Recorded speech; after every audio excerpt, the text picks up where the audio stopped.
Hello, everyone. Welcome to this month's Circle webinar, where we'll be delving into the art of relaxation with our session, Mastering the Art of Relaxation. In a world that's always on the move, finding that delicate equilibrium between productivity and well-being has truly become an art form. We're thrilled to have you here as we explore the realm of relaxation techniques and uncover the strategies that enable us to thrive amidst life's demands. Before we proceed, we'd like to take a moment to acknowledge that today's session is hosted on the traditional territories of the Coast Salish, Musqueam, Squamish, and Tsleil-Waututh nations, and Anishinaabe, including the Mississaugas of the Credit, Haudenosaunee, and Wyandot territory. We're honored to have team members and attendees joining from other territories across North America. With that said, welcome again. I'm Emery Pereira, and I serve as the Senior Manager of Customer Solutions at Thrive Health. Please keep in mind that today's session is being recorded and live streamed on LinkedIn, the recording available online afterwards. Without further ado, let's dive in and introduce our distinguished speaker. Allow me to introduce Dr. Candice Todd, Naturopathic Doctor. Dr. Candice Todd earned an honors bachelor degree of health sciences from Western University before embarking on a career in naturopathic medicine. Her approach centers around health optimization and disease prevention, aiming to empower her patients to perform at their best while feeling their best. Dr. Todd's practice emphasizes evidence-based naturopathic medical care and addressing the underlying causes of health concerns. She employs targeted natural therapies, including clinical nutrition, vitamin therapy, and botanical medicine, acupuncture, to guide her patients towards their optimal health. And with that, I pass it over to Dr. Candice Todd. Thank you, Emery. And thanks to everyone for joining this session today. Today, we will be uncovering mastering the art of relaxation. So I hope you are as excited as I am to get to this webinar. All right, so first, a little about me. Emery was great in doing my sort of professional bio, but I wanted to lighten things up a little and let you know a little bit more about me from a relaxation perspective. Again, I'm a naturopathic doctor. That is by no means where the relaxation comes from.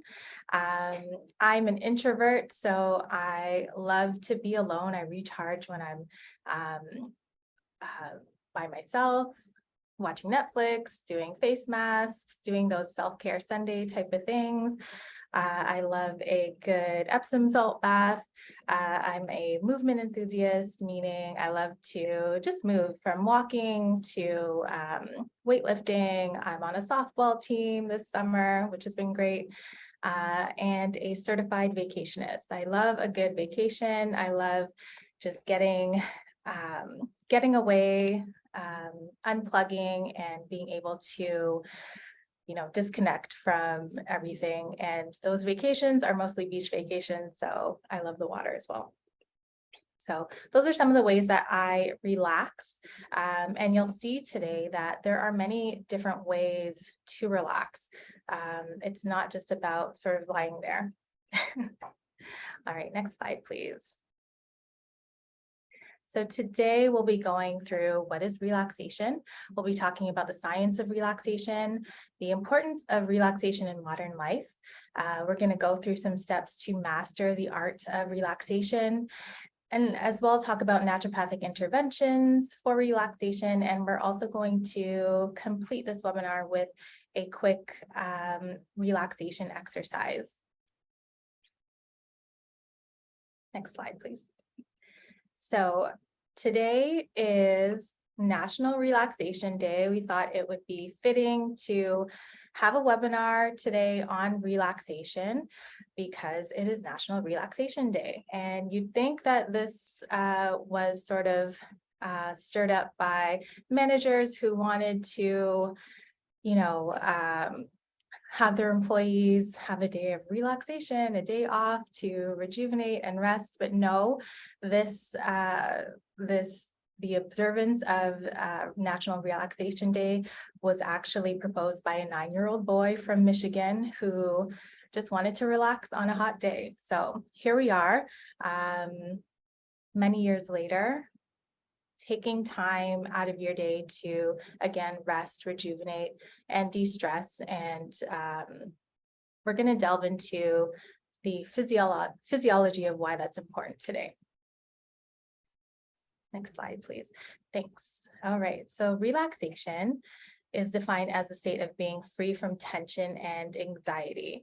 And a lot of what we'll be looking at today is relaxation in the context of psychology and its impact on the body. So in this context, we can define relaxation as the emotional state of being free from tension and anxiety. Next slide. All right, so let's get into some of the science of relaxation and what that looks like. When we're looking at relaxation and trying to understand how the body and mind,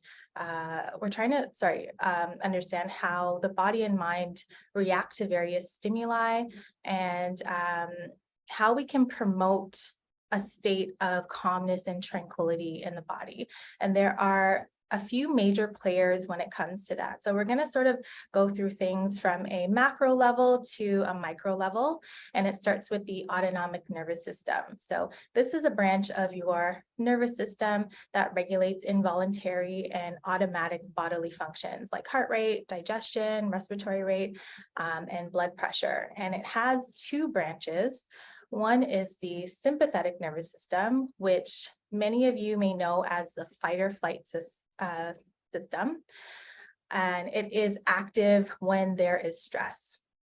On the opposite end of that, we have the parasympathetic nervous system, or the PNS, and that is our rest and digest nervous system. So this branch of the nervous system is responsible for relaxation, again, rest and digestion. So when we're looking at the two in combination, they can't exist in harmony together. So when one is activated, the other one is not prioritized. So you'll see that in times of chronic stress, we're sort of stimulating that sympathetic nervous system a lot, and that causes the parasympathetic nervous system to not be prioritized. So that's going to be sort of the, on a large level, the basis of how we're looking at the body and how we're treating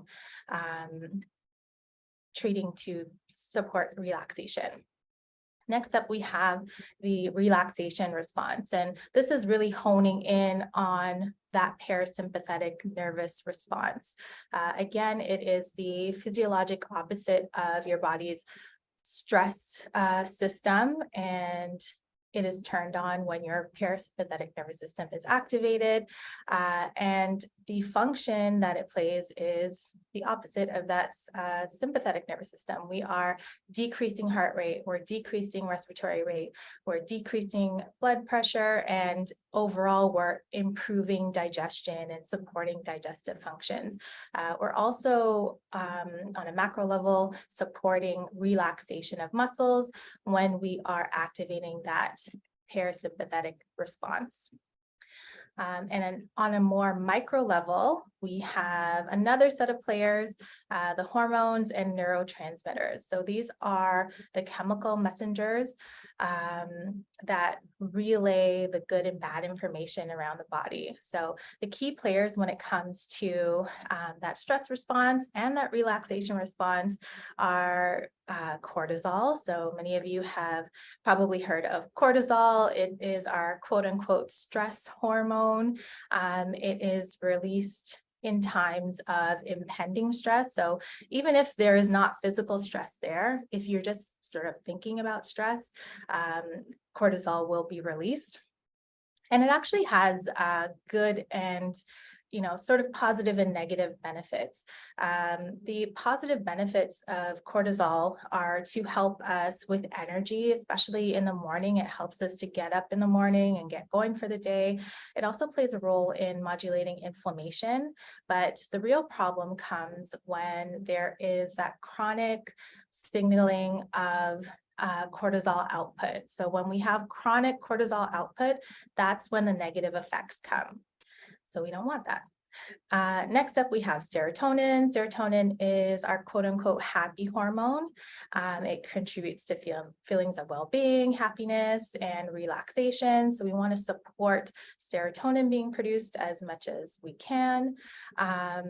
It increases when there are positive experiences, when you're spending time in nature, when you're engaging in enjoyable activities, and also when you're practicing mindfulness. Oxytocin is another hormone. It is the quote unquote love hormone or the bonding hormone or the hug hormone. It's released during positive social interactions. So when we're hugging, touching, and bonding with loved ones, we release oxytocin, and that helps with again, stimulating that parasympathetic response. Endorphins are neurotransmitters that act like natural painkillers. They also support mood, so they enhance our moods as well. They are released during activities like exercise, laughter, and more pleasurable activities. So again, we want to be engaging in things that are going to support the release of more of those parasympathetic stimulating hormones and neurotransmitters, and we want to decrease things that are going to output cortisol and stimulate the sympathetic nervous system. Next slide, please. Okay, so why is it important to relax in our modern life? I think most of us know the answer because the concept of relaxation is almost foreign in today's modern world. And back in, if you can sort of think about it, back in cave people days, there was this fight or flight response that had to happen. So they were either, there was a lion there, we had to fight off that lion, or we had to run away from that lion. And after that lion was killed, it wasn't like they were going back out to look for more lions to kill. No, they took time, they relaxed, they enjoyed the fruits of their labor. But today there are no lions to be slayed, but there are still stressors. So whether it's a lion or whether it's a deadline, that stress response still happens in our body. And it doesn't matter, again, the magnitude of the stressor sometimes. That physiological response is still happening and having negative effects on our body. So some of the outcomes of lack of relaxation are chronic stress, which, this is sort of like the underlying, this is when we're looking at, again, naturopathic medicine, we're looking at for the root cause of what's ailing you. And that chronic stress is something that will pour into all of these negative health outcomes. So you'll experience poor physical health and chronic disease. Again, when we're looking at just sort of the science of things and what that sympathetic nervous system promotes and doesn't promote, we're looking at more cardiovascular issues. So it's gonna get that heart rate up, but we don't want that heart rate to be up chronically. That'll lead to things like palpitations and poor cardiovascular function overall. When our stress is up, our immune system is turned down, so you might be more likely to get sick. And mental health issues, we get a lot more anxiety, depression, and other mental health, negative mental health outcomes when it comes to having chronic stress. And then muscle tension. So a lot of people come to me with jaw pain, shoulder pain, just a lot of tension, and they're wondering why. And then when we, talk about stress a little bit, then everything sort of comes to a head. We talked about poor mental health, And an extension of that is poor productivity. So from a stress perspective and a productivity perspective, when I think of productivity, I think of energy and the ability to perform and perform in a productive way. So when we look at energy with respect to stress, we're going to get a lot more fatigue, a lot more low energy. That is sometimes the result of poor sleep habits, which are the result of that stress. So we're tending to not sleep as well and not get as good quality or quantity of sleep. And then when there is chronic stress and those poor mental health outcomes, there is, less ability to focus, and it's just harder to perform when your mind isn't relaxed and you're feeling overwhelmed. So that's where that poor productivity comes from. And it's not just a work thing. Productivity sort of extends throughout life. It's hard to be when there's chronic stress, it's hard to be productive, not only in work, but all the other hats that you wear in life. So as a parent, as a friend, as a child, it's hard to do all those things really well when there's this chronic stress and sort of looming poor productivity. Next slide, please. Okay, so we talked about this a little bit, but here are some sort of,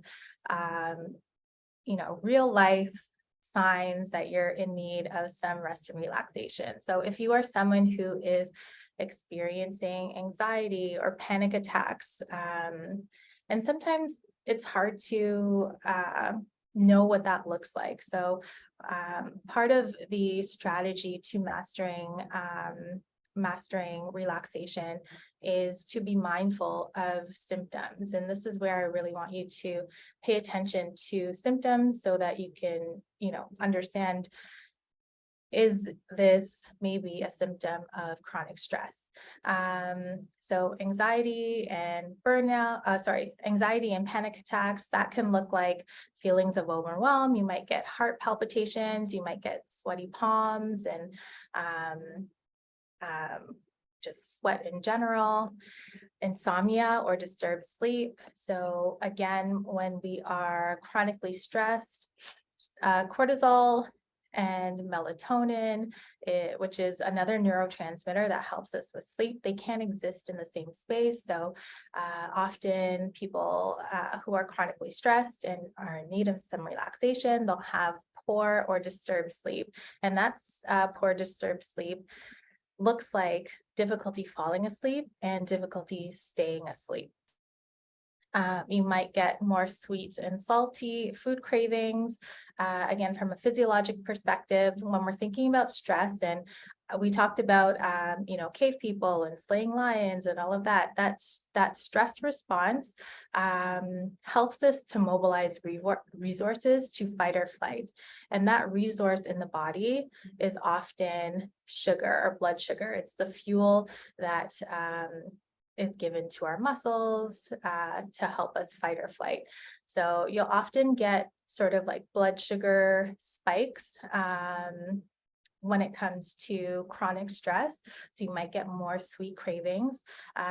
Again, you might have more issues with controlling your electrolytes as well. So that's where those salty cravings come in. You're always sick. So again, when that stress response is active, your immune response, which is part of that parasympathetic response, is less prioritized. So you might be more prone to getting sick. And that sick can look like, so when we look at sick, we look at inflammation as a whole. So it might be you breaking out more. It might be you getting more eczema patches. Again, not just like colds or flus, you might be more prone to having like cold sore outbreaks and things like that. So things where your immunity is supposed to protect you, it's not available to protect you in an optimal way. Digestive issues, this is a really big one. We see a lot of digestive issues when it comes to chronic stress, because again, that rest and digestive system is turned off, or it's not working optimally. It's not being prioritized. So often we'll see chronic diarrhea or chronic constipation. I'll see a lot of bloating and gas with anything you eat. And that's because that the digestive processes are not functioning optimally. We'll see a lot of muscle tension or pain. Again, if right now you're sitting like this, it might be time to engage in some rest and relaxation. So I see a lot of shoulder tension, a lot of headaches, a lot of jaw pain as well. So that can come from teeth grinding or just sort of clenching your jaw. And then chronic fatigue, low energy, and burnout. So when there is chronic stress, what can eventually happen is chronic fatigue. And that happens often due to we start outputting cortisol on really high levels until, you reach sort of this breaking point and those cortisol levels start to get depleted. And again, they do have a positive physiological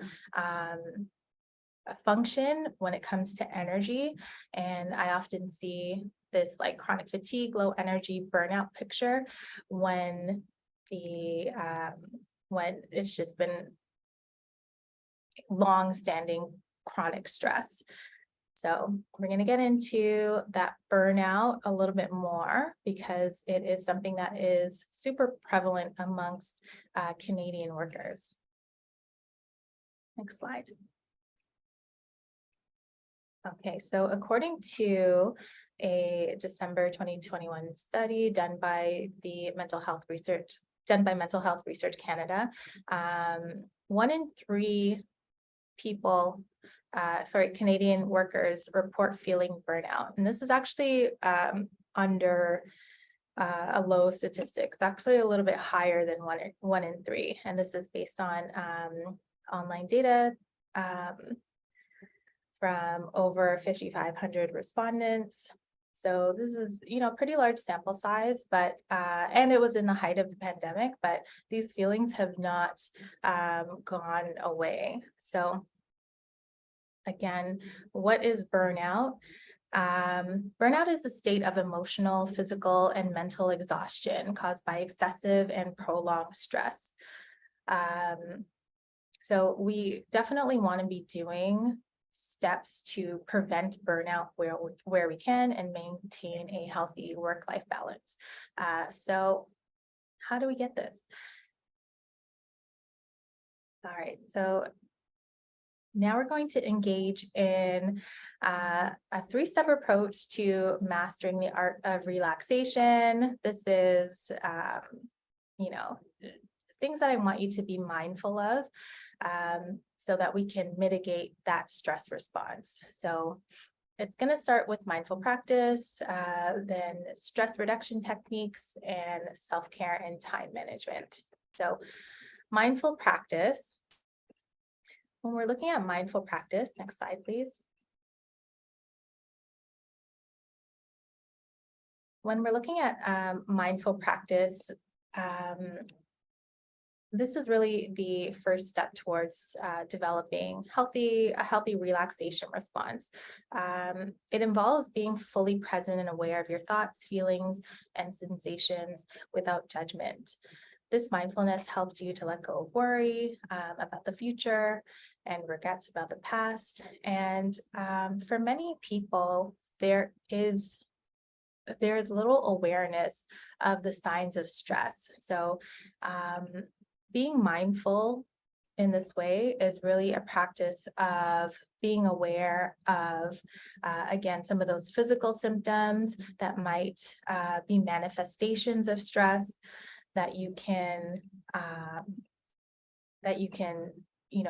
sort of use as, okay, I don't feel stressed. There are many people who don't feel stressed necessarily, but they exhibit signs of stress. And again, from a cortisol perspective, even if even if you think you handle stress well, there's still physiological responses happening in your body in response to that activation of the sympathetic nervous system and that cortisol response. So again, we want to be aware and be mindful that these stressors are existing so that we can mitigate and manage them.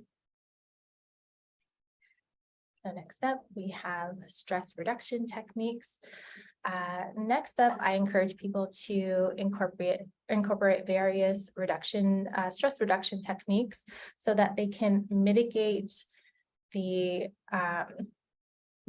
that, again, sympathetic nervous response. So I want my patients especially to be doing everything that they can to balance out the triggered sympathetic nervous response with more parasympathetic activities. So some of the things that I have patients engage in on the day-to-day are deep breathing. And again, we're going to do a quick exercise at the end of this. Deep breathing is really supportive of stimulating the vagus nerve. Your vagus nerve is one of the main nervous branches in your parasympathetic nervous system. So engaging in deep breathing helps us to activate the parasympathetic nervous response, especially during a hectic day. Engaging in progressive muscle relaxation. So when you notice that there's tension there, a good technique that you can do is progressive muscle relaxation, which involves, some people do it in yoga. It involves progressively muscle group by muscle group, tensing and then physically relaxing the muscles so that you can feel that relaxation happening. So, if it was your shoulders, you would tense them up really tight for about 10 seconds and then physically feel what it's like to release that tension. Again, this helps to support that parasympathetic response. And nature and relaxation. So I always encourage patients to just take some time and get outside. Being outside, again, increases serotonin and increases endorphins, and it helps to, again, promote that parasympathetic relaxation response that we're trying to achieve. So these are stress reduction techniques that you can engage in when there's stressors happening. So, and even on the day-to-day. So again, in this step, we're trying to mitigate or balance that the two different branches of the autonomic nervous system. And self-care and time management. So these are steps that you can take to effectively prevent the stimulation of your sympathetic nervous response. So this involves a lot of lifestyle types of stress reducers. So setting boundaries it's been a huge one during the pandemic. I think a lot of us who especially have been working from home, we've lost those boundaries between work and home life. So I know there's sort of new statistics about different waves of work productivity during the day. So now it's not just sort of like that 9 to 5 work day. It's like a 8 to 12 and then like a 3 to 7 type of deal.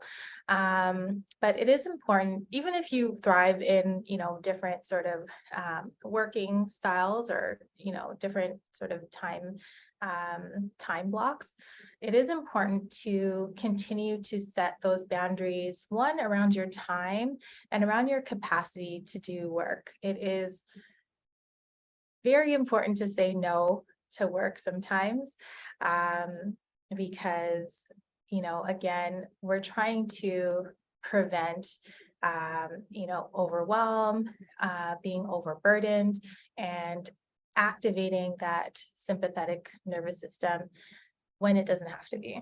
So setting boundaries is a huge one. A healthy lifestyle in general. So we want to engage in regular exercise, a balanced diet, and we're going to talk about this in a little bit more detail a little later on. We want to try to achieve sufficient sleep at the right times, and this helps us to engage in overall relaxation, but also helps to prime our bodies to handle stress a little bit better. Engage in hobbies and interests. So do things that you like and make you laugh. This is another thing that we're going to talk about later on. But again, that's helping to upregulate those, happy hormones and endorphins so that we can, again, activate that parasympathetic nervous response and have a regular routine. So sleep is part of this, but your body really craves routine. It likes to do the same thing every day at the same times, if possible. Having a regular routine helps to curb cortisol output. So when your body is off that routine, it's seen as a stress to the body, and more cortisol is released. But it also, helps to set up expectations for your body. So, if it knows when it's going to eat, if it knows when it's going to sleep, it's a happy body. All right, so next step, we're talking about some of the naturopathic interventions that I utilize and I love to support relaxation. So we've talked about some of them, but we'll go in a little bit more detail. So from a diet perspective, we want to work to balance blood sugar overall. So when there are spikes in blood sugar, when it dips too low, your body's natural response is to produce more cortisol. Cortisol, again, helps us to quote unquote mobilize resources. That resource is blood sugar. So when blood sugar tends to dip because we've had a lot of sugar and a lot of carbs without that being balanced, then it'll spike. It'll go high really quickly and it'll drop down low really quickly. And that drop down low is where we get that cortisol output. So we want to balance blood sugar. You do this by what's called never having a lonely carb. So with your carbohydrate meals, you want to either add some protein to it, or you want to add some healthy fats, or have carbs that have more fiber content in them. So we're looking at dark leafy greens, root vegetables, and unprocessed grains. So balanced blood sugar. We also want to include a protein with each meal. Again, that helps us to balance blood sugar, but it also helps us to have a source of protein, which breaks down into amino acids, which are the building blocks for many of those hormones and neurotransmitters that we talked about. You also want to get a variety of micronutrients. Those micronutrients, that's vitamins and minerals, essentially. Those come from having a variety of unprocessed foods. So fruits, vegetables. The key players that we're looking at are magnesium. You get that from spinach, dark leafy greens, dark chocolate. If there is, any health benefit to chocolate, it's this. It has it's a source of magnesium, but choose dark chocolate. It has less sugar, and it's not going to spike those blood sugar levels. And pumpkin seeds are really great for magnesium as well. Vitamin B6. So B6 is a vitamin that is involved in many of the enzymatic conversions that help us to produce those hormones and neurotransmitters. You can find them in chickpeas, poultry, tuna, salmon, and vitamin C is another key nutrient that we want to be getting. You'll get that from berries, especially strawberries, citrus fruits, and red peppers. So Vitamin C is an important antioxidant in the adrenal glands, or, oh, my light went out, sorry. So in the adrenal glands, or the glands that output our stress hormone. Next up, we have lifestyle interventions. So I was talking about these when we were talking about self-care and time management tips. Essentially, we want to, again, set boundaries. Setting boundaries just helps us to, prevent the need for that cortisol output later on, down the road. So again, set boundaries. It's important to do that. Don't make excessive commitments or activities that drain your energy. Prioritize self-care and allocate time for relaxation. You want to have, again, a regular schedule. And again, that schedule follows a circadian rhythm. So when I mean having a regular schedule, it's ideal to go to sleep at the same time every night. It's ideal to wake up every morning at the same time. And you want to be following a pattern that mimics the sunrise and sunset. So sleeping at night, waking during the day, eating roughly at similar times throughout the day, exercising regularly. So have a regular schedule. That again will help to lower cortisol output overall. Outdoor walking, and just being outdoors in general, again, really great for upregulating serotonin and endorphins. Guided meditation. This really helps with bringing down those cortisol levels and igniting that parasympathetic nervous system. Deep breathing is another thing that does that. And again, do what you enjoy and makes you laugh. So if there is something that it's good for you, but you hate doing it, don't engage in it. It's not going to be good for your serotonin levels or your endorphins. And next, all right, so next up, we have nutraceuticals, which are essentially supplement forms of nutrients and vitamins, minerals, things like that. These are some of the nutraceuticals that I love to help support that stress response. GABA, which it's an acronym for a really long name.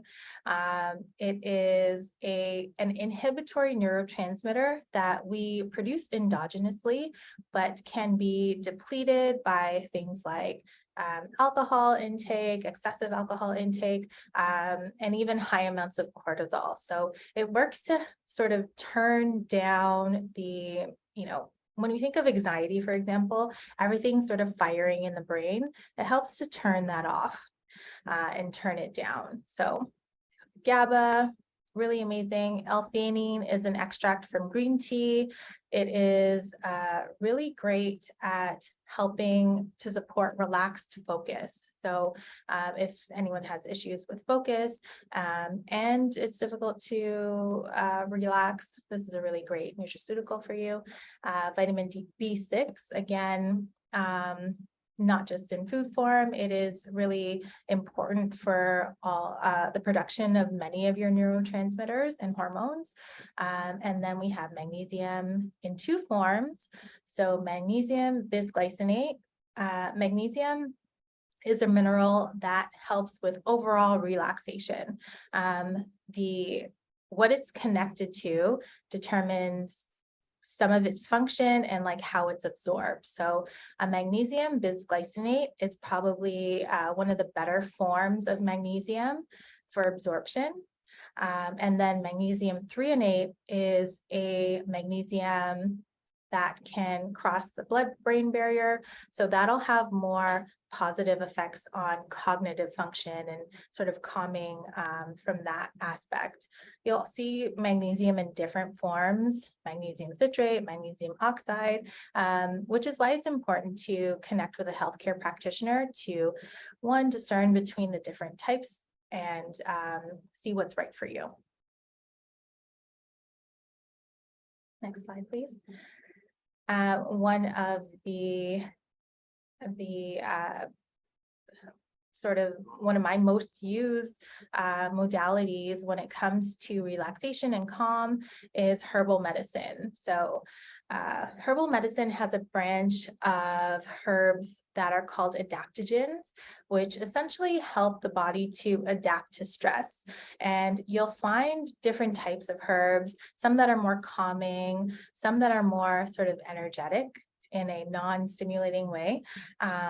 And these are some of the ones that I love. So ashwagandha, it's really big in Ayurvedic medicine. It helps with calming things down.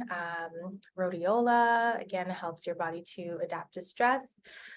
Reishi, I skipped over lemon balm, but reishi, I love as a coffee enhancer. So if you want to make your coffee healthier, it helps with mitigating that stress response and also supporting energy. So, mushroom coffees are very, I guess, trendy right now, but this is a form of mushroom that is really good for your nervous system and also to support energy.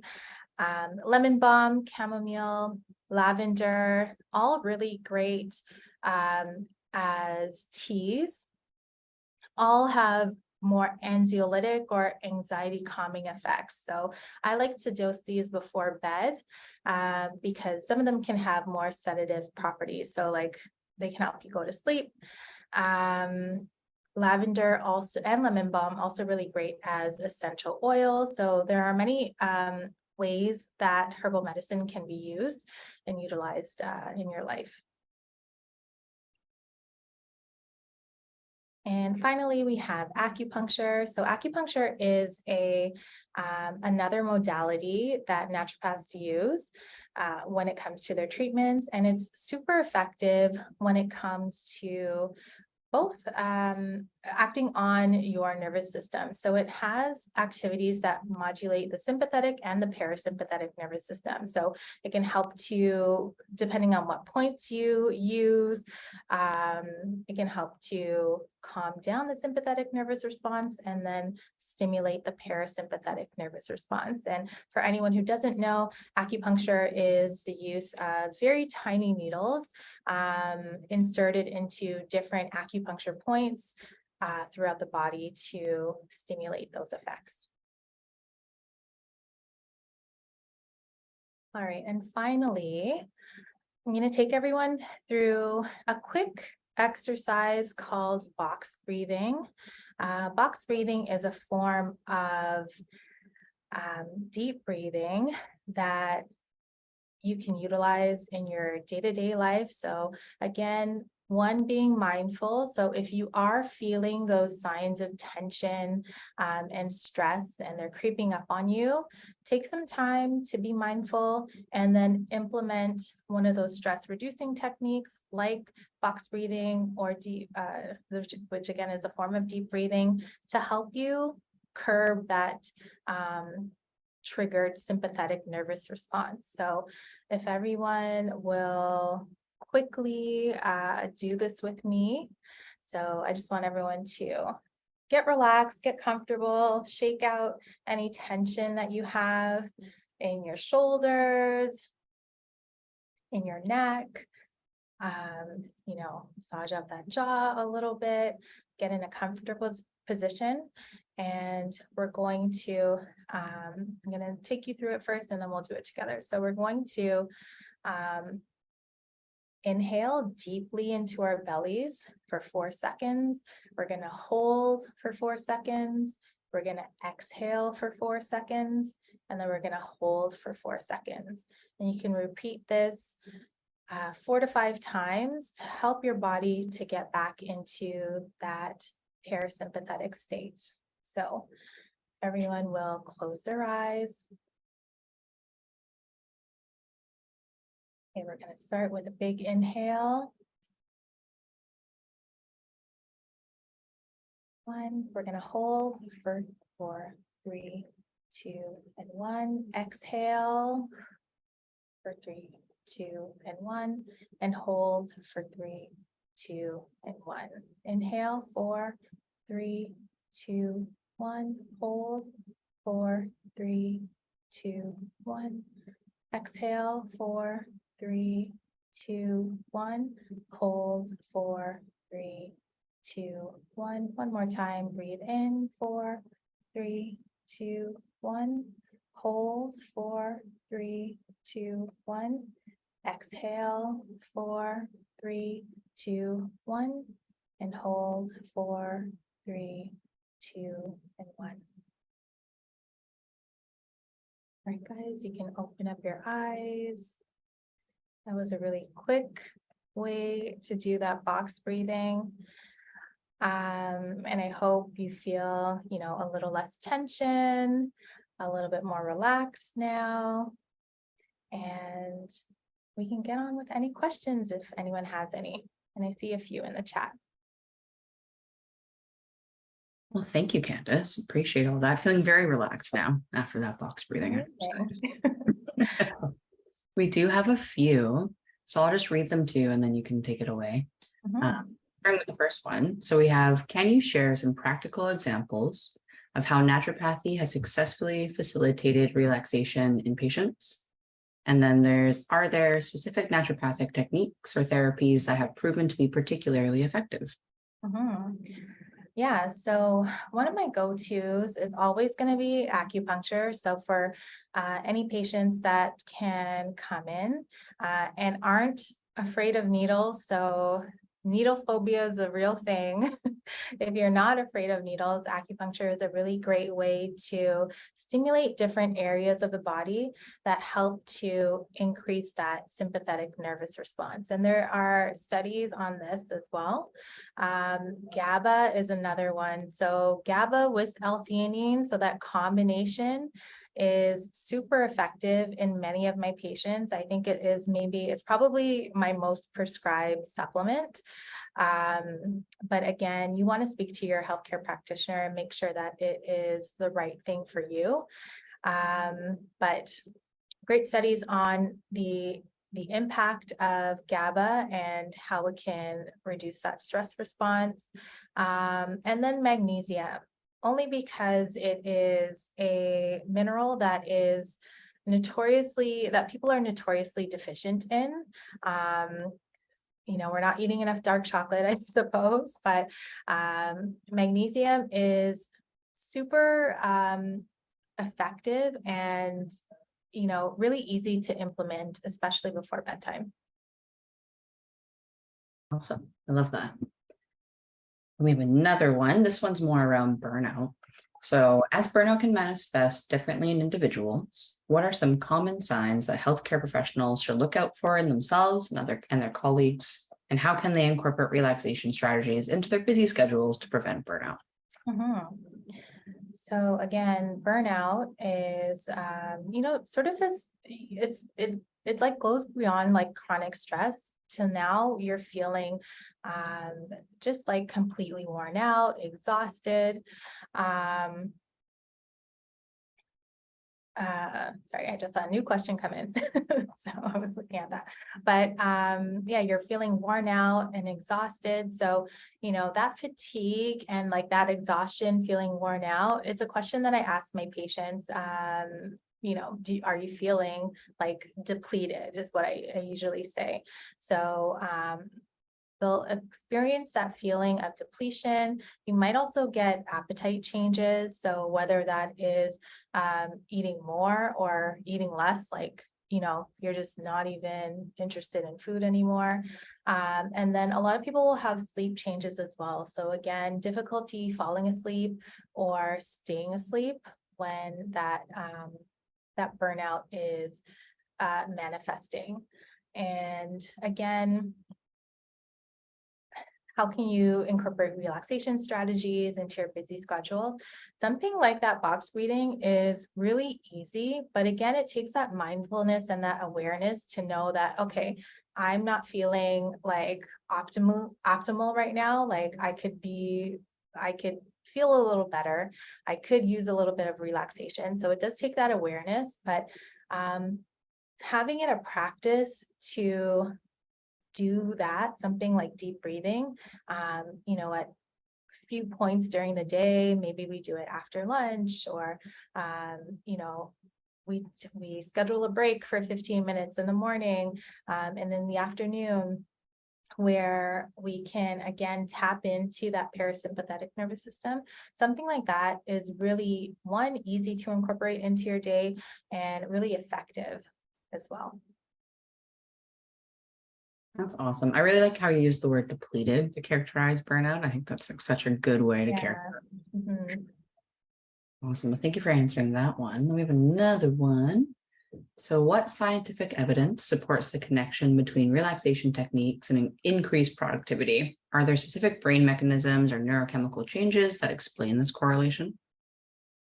Yeah, so I guess that, you know, to answer that question would be like super involved, but to sort of like keep it at layman's terms, again, we're looking at that the effects of that chronic stress or that chronic cortisol output. So when there's cortisol there, or when that sympathetic nervous system is activated, we don't prioritize a lot of those other systems, or that parasympathetic nervous system that helps us to relax and recharge and like regenerate brain cells and things like that. So one, there's so many there's so many pieces to this, to answering this question, but just from a quick you know, sleep perspective, when we have chronic stress, we're not getting that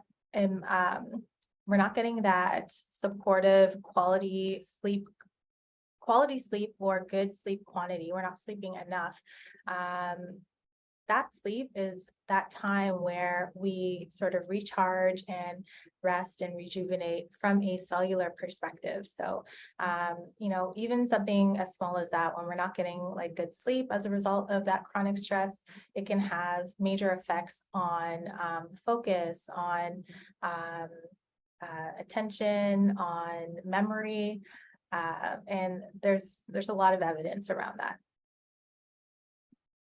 That would definitely take a long time to answer that question. Hey, that's awesome. Thank you. And then we just have two more. They're pretty similar, which are just asking about, can any of the recommended supplements be taken with regular medicines like Cipralex or sleep medicines?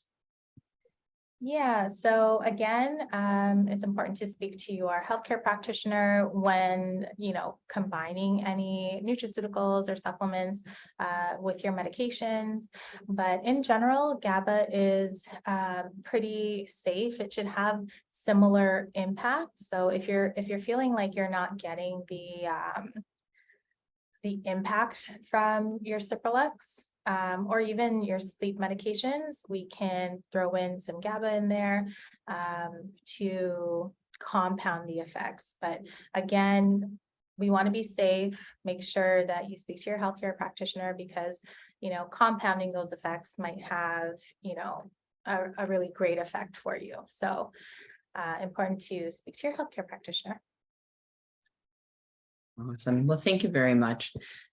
Being mindful of time, I'll also move to closing. So as we conclude this insightful session, I want to express my gratitude to each one of you for joining us today. The journey of mastering the art of relaxation is an ongoing one, and I hope you've gained valuable insights that you can incorporate into your daily lives.